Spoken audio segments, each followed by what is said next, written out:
सबसे बड़ी गलती यही थी कि मैंने उस टाइम पे वो चीज़ क्विट नहीं की। थोड़ा-सा चीज़ों में परिवर्तन आने लग गया। पूरा जीवन का रोने का कोटा था ना, मैंने उसी टाइम पे पूरा कर लिया। इसमें सिर्फ मैं गई थी, पूरी क्लास ने गुठली मारी थी और मैं गई थी पता नहीं क्यों। हर दिन मेरे लिए एक स्ट्रगल था। मुझे माइक लगाने की मेरी बालों से कोई अच्छी जगह मिली नहीं एक्चुअली। हाय गाइस, वेलकम और welcome back to my channel. My name is Kanishka और आज का वीडियो बहुत ही डिफरेंट होने वाला है क्योंकि आज का ये वीडियो होने वाला है एक स्टोरी टाइम वीडियो। सो अभी तुम जिस यूट्यूब चैनल पे मुझे देख रहे हो, जहाँ पे मैं क्राफ्ट्स बनाती हूँ, स्केचेस बनाती हूँ, पर आज से 2 से ढाई साल पहले तक ये यूट्यूब चैनल नहीं था, ना ही मेरी लाइफ कुछ ऐसी दिखती थी। तो मैंने सोचा क्यों ना मैं तुम्हें वो स्टोरी शेयर करूँ जिसकी वजह से मैं यूट्यूब पे आई, या फिर यूँ कह सकते हैं कि वो कोर रीज़न था मेरा यूट्यूब जॉइन करने का। सो हम ये स्टोरी स्टार्ट करेंगे when I was in my 10th, क्योंकि वहीं से सब होना स्टार्ट हुआ था। तो मैं हमेशा स्कूल टाइम पे वैसी स्टूडेंट थी जो टॉपर्स नहीं होते क्लास के, कि हमेशा अच्छे स्कोर करते हैं, 90 95 प्लस हर सब्जेक्ट में, हमेशा क्लास टॉप करना। तो मैं वो टाइप की स्टूडेंट रही हूँ। मतलब ऐसे नहीं कि पढ़ाकू टाइप्स नहीं, मैं मस्ती भी करती थी, पर जब एग्ज़ाम आता था तो मैं एकदम ऐसे सीरियस होके पढ़ती थी एंड मैं अच्छा स्कोर करती थी हर सब्जेक्ट में। तो सबको मुझसे काफ़ी एक्सपेक्टेशंस थी, बट जब मैं 9th में थी तभी कोरोना आ गया था और 10th के मिड तक कोविड की वजह से जो हमारा लॉकडाउन था वो रहा था, स्कूल्स भी बंद थी।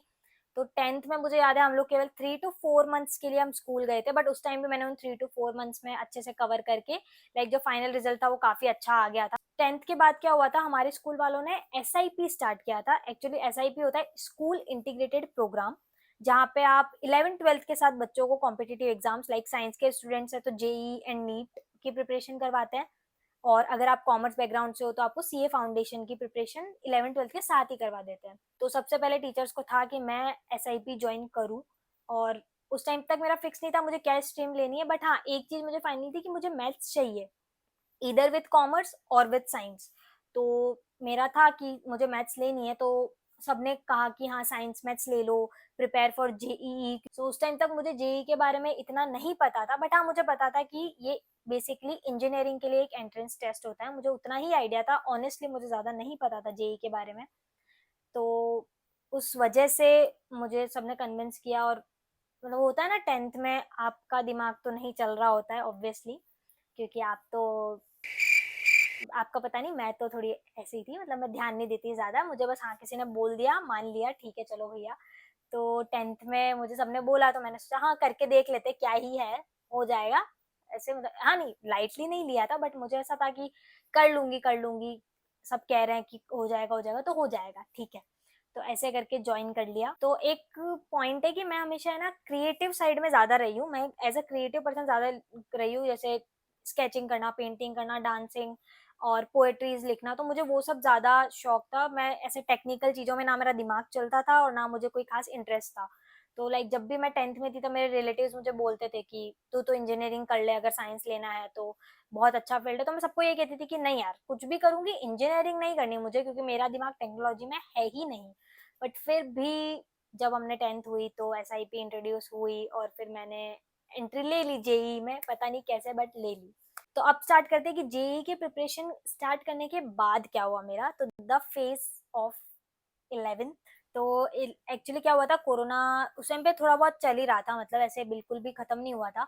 तो हमारी क्लासेस के, जैसे हमारी स्कूल थी उसकी दो ब्रांचेस थी, जैसे एक में नर्सरी टू थर्ड पढ़ती थी और एक में थर्ड टू ट्वेल्थ पढ़ती थी। तो हम जो नर्सरी टू थर्ड वाली थी उसको छोटी स्कूल बुलाते थे। तो हमारी जो क्लासेस थी वो छोटी स्कूल में स्टार्ट हुई 11th में। ठीक है, तो मेरे को अब याद है कि शायद जुलाई में हमारी फर्स्ट क्लासेस लगी थी। तो मैं थोड़ी-सी नर्वस थी, क्योंकि ऑब्वियसली इतने टाइम बाद स्कूल जाते हो, फिर आपको पता है कि आप एसआईपी में जा रहे हो, जो फर्स्ट टाइम चालू हुआ है, जेईई की प्रिपरेशन के लिए जा रहे हो, तो थोड़ी तो नर्वस थी मैं। फिर हम क्लास में एंटर होते हैं और टीचर्स भी सारे चेंज ऑब्वियसली। तो क्लास में गई मैं और ज़्यादा बच्चे थे नहीं, क्योंकि ऑफ कोर्स स्टूडेंट्स कोर पहले दिन तो आना ही नहीं है, अटेंडेंस कैसे पूरी हो जाए क्लास की।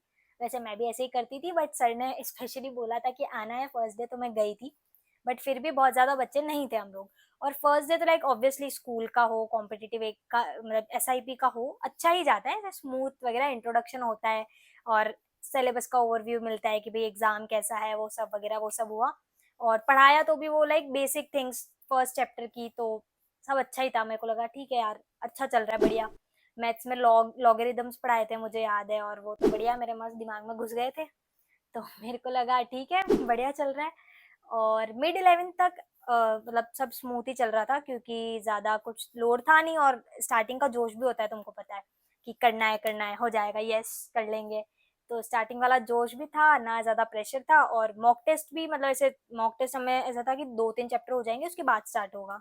तो वो भी बढ़िया था कि मॉक टेस्ट भी इतने कुछ ज्यादा नहीं, नॉर्मल टेस्ट हो रहे थे, उसमें मैं अच्छा परफॉर्म कर रही थी। और मॉक टेस्ट हुए तो भी अच्छे मार्क्स आ रहे थे, जैसे 2-3 में अच्छे आए, फिर एक में हो सकता है कि थोड़े से कम आए, बट वो डीमोटिवेट नहीं हुई थी मैं उस टाइम पे कि भाई ठीक है नेक्स्ट में अच्छे ले आएंगे, और वैसा हुआ भी। तो 11th was nice, mid 11th तक। और मिड 11th के बाद थोड़ी सी लाइक फेज 2 नहीं कहते हम लोग, थोड़ा सा चीजों में परिवर्तन आने लग गया। तो थोड़ा सा प्रेशर बढ़ गया, और कैसे होगा, मतलब थोड़ा सा लोड भी बढ़ गया कि मार्क्स कम हो रहे हैं, सब सही रहेगा या नहीं। तो वैसा सब हो गया 11th, बट फिर भी ठीक था। ऐसे कोई ज्यादा बहुत ज्यादा मुझे ऐसा क्लिक नहीं हुआ दिमाग में कि भाई क्या चल रहा है। प्रॉब्लम स्टार्ट हुई जब मैं 12th में गई। तो 12th was like the turning point of this series, of this story. तो अभी मैं बहुत हंस हंस के बता रही हूँ, सही बता रही हूँ, उस टाइम पे तो बहुत ही ज्यादा खराब हालत थी। अभी तो क्योंकि मैं थोड़ा बहुत मूव ऑन ऑब्वियसली कर चुकी हूँ यार, 2 साल हो गए उस चीज को। पूरा मूव ऑन अभी भी नहीं करी हूँ, पर मैंने डिसाइड किया था कि हाँ जब ये स्टोरी बताऊंगी तो बिल्कुल भी उस मूड में नहीं बताने वाली हूँ मैं। फुल एकदम रिलैक्स मूड से बताऊंगी, और आराम से चलेगा सब कुछ। आगे का पता नहीं, अभी तक तो सब बढ़िया चल रहा है। तो 12th एंटर हुई। तो let's start the phase, final phase, 12th the turning point. तो मुझे याद है 11th के बाद जैसे समर वेकेशंस होते ही हैं, तो समर वेकेशंस थे, और हमें सर ने पहले ही बोल दिया था कि तुम समर वेकेशन तो ले लो। ज्यादा नहीं थे, 10-15 दिन के ही दिए थे। और मेरे एक फंक्शन भी था उसी टाइम मेरे नानी के यहाँ पे, तो मेरे को वहां जाना था। तो सर ने कहा ठीक है समर वेकेशन ले लो, तुम थोड़ी सी खुश हो जाओ, तुम भी चंद पल की खुशी ले लो। पर उसके बाद आते ही तुम्हें पूरे 11th का जो भी सिलेबस था उसका मॉक देना है। मतलब क्योंकि जेई में ऐसा तो होता नहीं है कि भाई मस्त 11th पढ़ ली, ठीक है छोड़ दो अब, टाटा बाय बाय 11th की बुक्स को, और 12th में चलो भैया 12th पढ़ लो।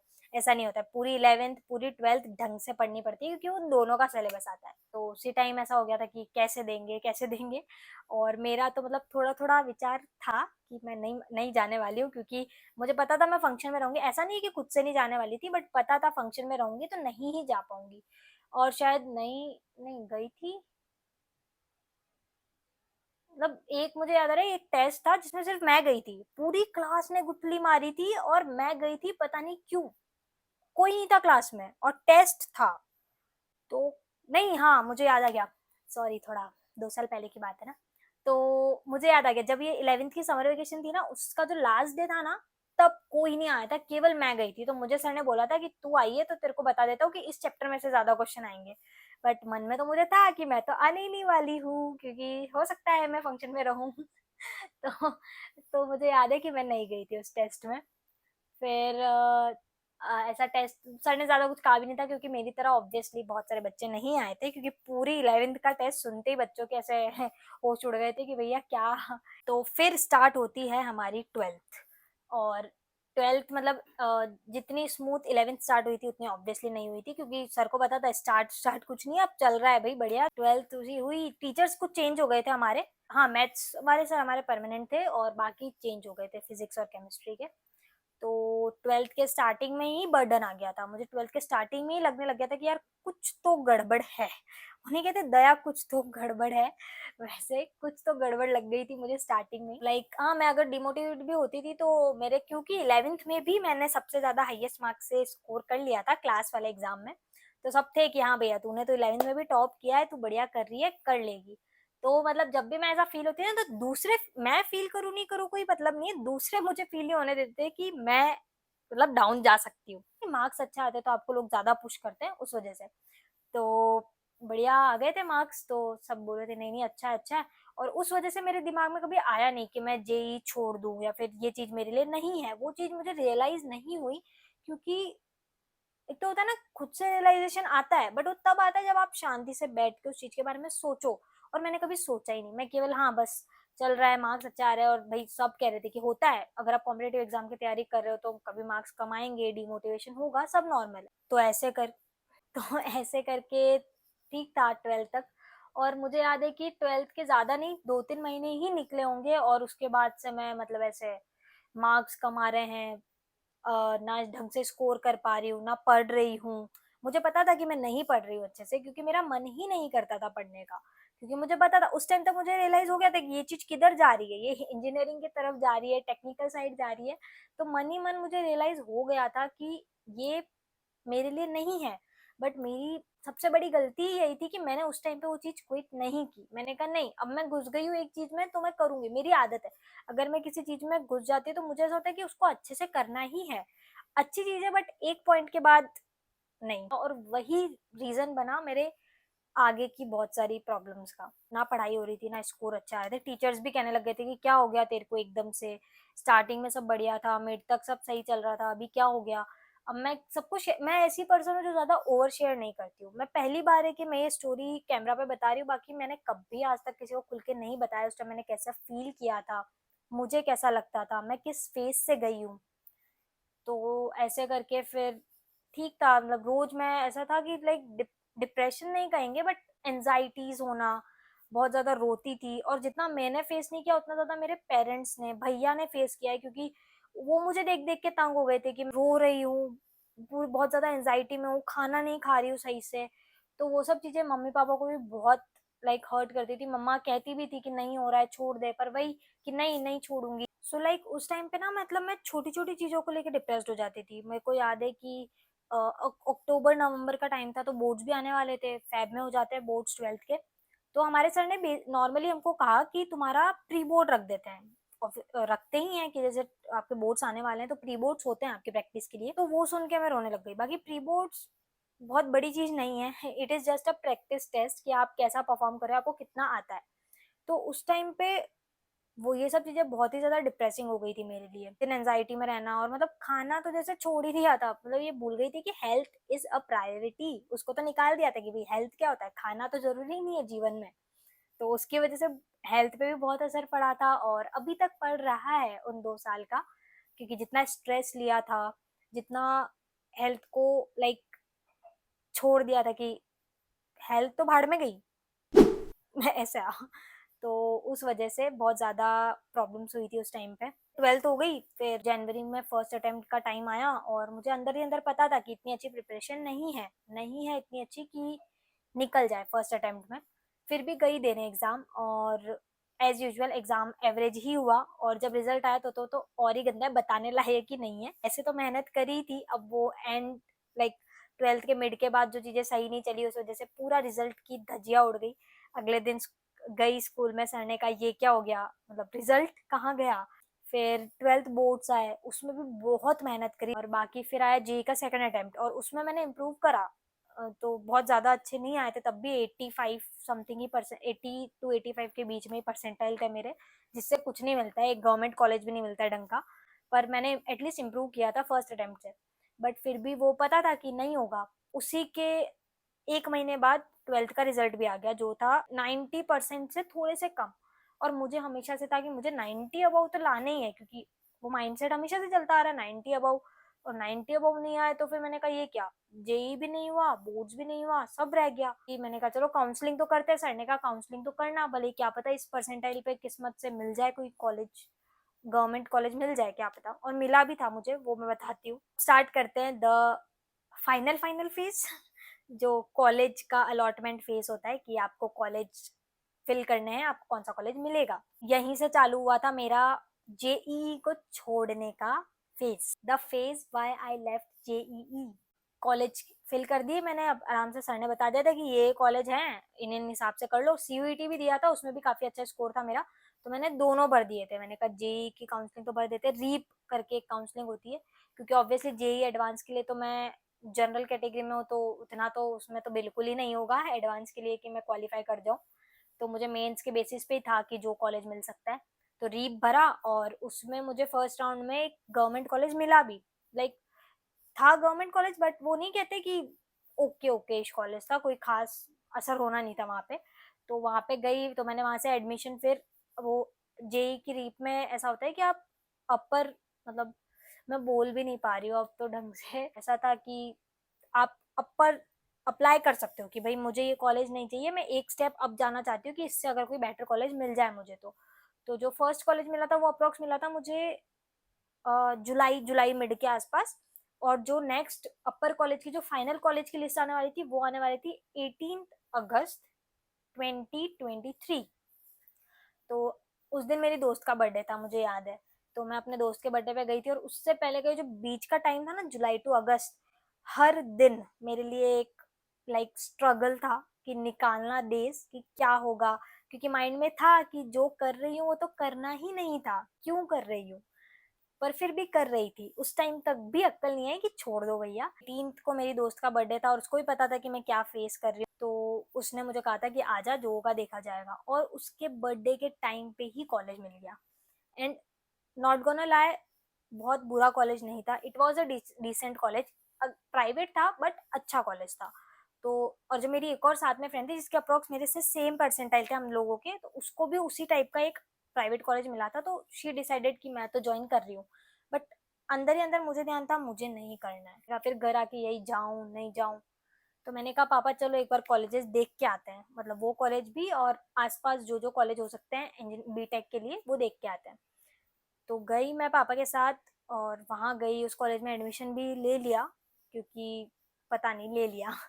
फिर ऐसा लगा कि यार एक और अटेम्प्ट दूं क्या, लाइक सीरियस तुम सोच रहे हो, मतलब मैंने उस टाइम पे सोचा एक और अटेम्प्ट दूं क्या, क्योंकि भाई मैंने खुद की बुद्धि से तो कुछ किया ही नहीं है। उस टाइम भी खुद की बुद्धि नहीं थी, जो सब बोल रहे हैं सब मान रही हूँ। पर ऑब्वियसली सबको पता था कि यार अगर इतनी मेहनत करी तो एक अटेम्प्ट, सब अपनी जगह पे सही थे, क्योंकि मैंने किसी को अपना साइड नहीं बताया, मैं हमेशा बस चुप चुप रहती थी। तो सब ऑब्वियसली अंतर्यामी है नहीं, सबको पता लग जाएगा इसको क्या लग रहा है। तो सबने बोला कि एक अटेम्प्ट और दे के देख ले, अच्छा रहेगा। तो मैंने जिस कॉलेज में एडमिशन लिया था ना, वहां से विड्रॉ कर लिया कि नहीं जाना, एक और अटेम्प्ट दूंगी। ऐसा डिसाइड तो कर लिया। फिर अब पता था कि विड्रॉ कर लिया, कॉलेज खुश थी क्योंकि मुझे पता था इंजीनियरिंग तो करनी नहीं है, तो छूटा, चलो भैया बीटेक नहीं कर रही हूँ, पर कुछ तो करना पड़ेगा ना। तो पापा ने ऐसे यहाँ पे बीएससी में कहा कि एटलीस्ट बीएससी कर ले साथ में, लाइक जो तेरे को प्रिपरेशन करनी है कर ले।